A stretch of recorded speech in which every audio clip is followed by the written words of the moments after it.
Tetris, the new Apple TV Plus movie about one of the best-selling video games of all time. But does it suck? Hey guys, my name is Brandon, aka the BrandoCritic, and I was able to see Tetris a few days early, and I'm here to tell you if it sucks or not. But let me know, guys, are you guys excited to see this new Tetris movie? Are you guys big Taron Egerton fans? Have you guys been fans of the game since the 80s? Have you guys never played the game before? Are you guys looking forward to the movie? Whatever the case may be, let me know down below. Now, let's get started. And by the way, guys, I actually did have to take this out of storage to play it after seeing this movie. It really does still hold up. I'm not even kidding you. I've been actually addicted to this game for the last couple days after seeing the movie. If you've never played Tetris before, like, what are you doing? Find a copy of it somewhere.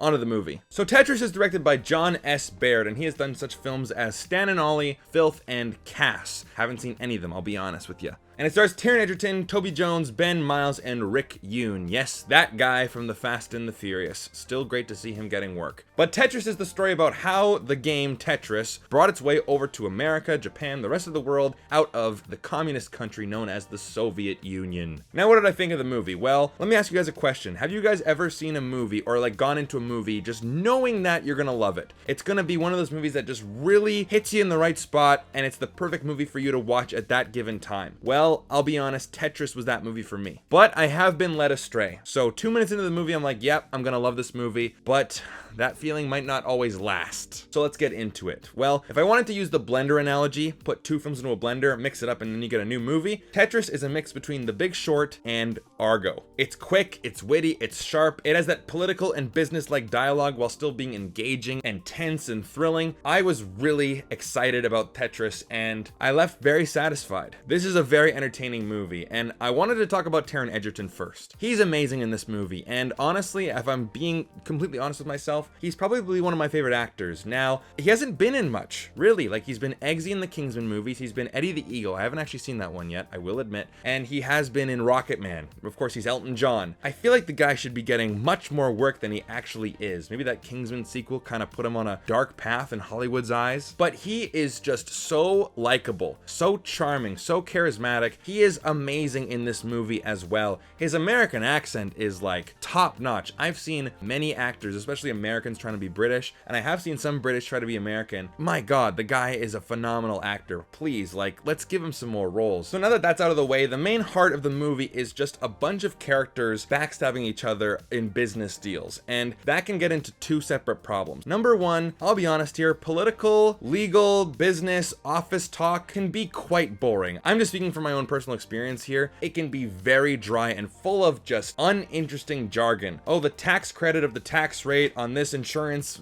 It's just boring stuff. And number two is that when you have a lot of different players involved, a lot of different people doing deals with this person, but this person is in cahoots with this person, it can get quite convoluted and hard to keep track of everything. This movie addresses both those issues, and they're not even issues in the movie whatsoever. Because this movie is easy to understand, the who's who, the what's what, why everything's going on, it was actually very easy to follow. And I believe that the main reasons for that is because the characters' personalities are allowed to shine through, which allows for a lot of comedy. I was not expecting to actually laugh as much as I did in this movie. It's not a comedy, but there are some funny moments. And number two is that there are these awesome animations in this movie, these 8-bit animations to kind of supplement the story, supplement the emotion, supplement the drama, and supplement the pacing of this movie as well. It felt very fresh, very unique, very Tetris. This movie stands on its own and feels like its own movie. It doesn't feel like a copy of something else. So between scenes or whenever anything important is said, for example, like Robert Maxwell does not have the console rights, quick little insert of a little 8-bit console with a giant X through it, and then you get these like Pac-Man 8-bit sound effects like the wah wah. Just those little tiny details to say, yep, this person does not have these rights. Oh, this person does have these rights. Oh, we're flying to Moscow now. So you see a little 8-bit plane go from New York to Moscow, Moscow to London, London to Tokyo. It keeps things fresh and informative. And it helps keep the pace too. Whenever there's a new person on screen, whenever there's a new character introduced, 8-bit graphic, player 1, Robert Maxwell has joined the team. Hank Rogers has joined the team. And on top of that, when we reach the next stage of the negotiations, we get on screen a level 1, level 2, level 3, level 4. And if you guys have ever played Tetris before,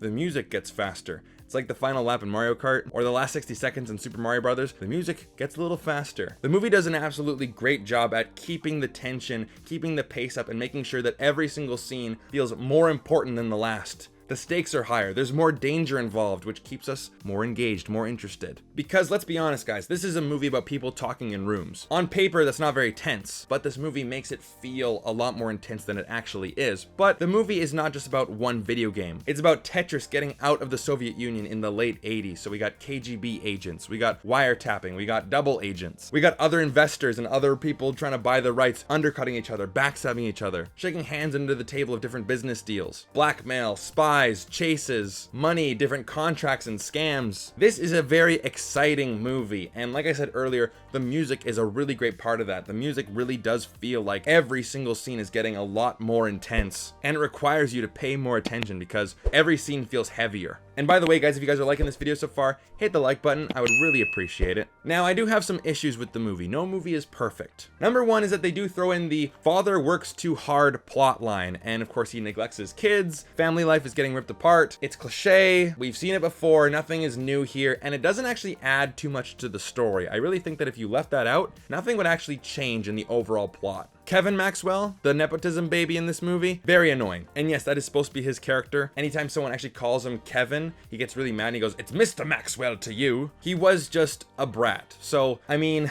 I guess I can't really be complaining because he's supposed to be that character in the movie. I guess he did a good job, but he's a cringeworthy character. It's annoying to see on screen. I guess it's not really a complaint, but if you guys don't like seeing that in movies, then sorry, this movie has one of those characters. Necessary for the story, unfortunately. And for me personally, when Hank Rogers, our main character, meets the actual creator of the game, Alexei, it does slow down for about 20 minutes, talking about how they made the game and about different family lives. And I was thinking to myself when watching those scenes, this movie was going on a breakneck speed, great pacing, and now I'm feeling a little bit bored. Again, these are all just minor nitpicks. They're not real major problems. You got one or two scenes where they're like, "Hank, you're working so hard, you don't have any time for your kids." It's standard movie stuff. You don't really need it in there, but it doesn't really deteriorate from the entire experience. So that begs the overall question, does it suck? Absolutely not. I think Tetris is one of the best films of the year. Right now, I'm gonna give it a 4 out of 5. I can't say that I love the movie because there were a couple moments where I'm like, okay, the pacing's starting to slow down a little bit, but again, it made me bring out my Game Boy Color, my Game Boy Advance. I was playing it on there for a little bit as well. Brightened screen, you know what I mean? The SP version, that is. But it's engaging, it's thrilling, it's fresh, it's unique. It's a really great movie, and I hope that you guys check it out. So those are my thoughts on Tetris. Let me know your thoughts of it down in the comment section down below when you actually see the movie. If you like this video and you want to see more, guys, then definitely hit like and subscribe. I would really appreciate all the support. But if you want to be a part of the exclusive community, then join Patreon. The link is down below in the description. We do monthly watch-alongs where we watch a movie and discuss it. Those are a lot of fun. We do monthly video calls. I give you guys movies every single month in contests and giveaways, and you guys get to see content early. It's a lot of fun. Join the exclusive community